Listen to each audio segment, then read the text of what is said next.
or this evening rather, will be a steam engine. This is a case-built engine, and of course case is the feature this year. This is a 40 horsepower case, built in 1914. It's operated by, that's not right. That's Wayne Murphy at the controls. Yes. Wayne Murphy coming out of Wilmington. Thank you, sir. Now, with that, Mr. Murphy will start the parade.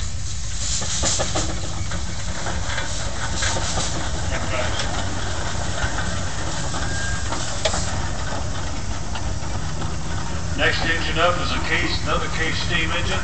This is a 50 horse case built in 1960.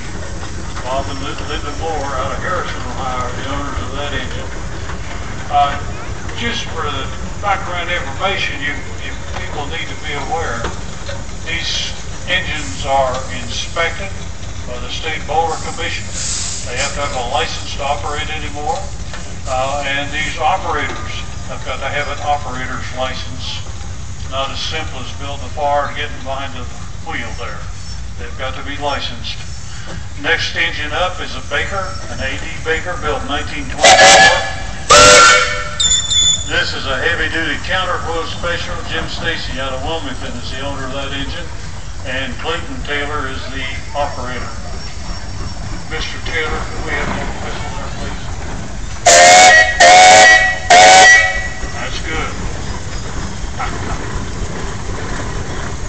Next one up, we have a Huber, 1648, built in 1920. John and Marilyn Yowler out of South Charleston, Ohio, are the owners of that engine.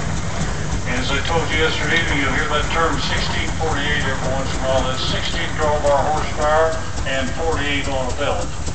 Early tractors are rated the same way. Drawbar and then belt power.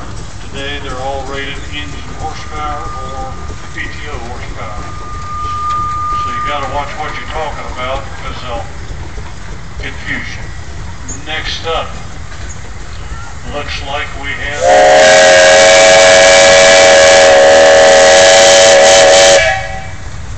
a case tractor. This tractor is a 930 case built in 1966. It's used daily. When I say that, that guy's like me. He don't work every day, so it is used daily. I understand, Wes. Wes Scott out of Petersburg is the owner of that tractor.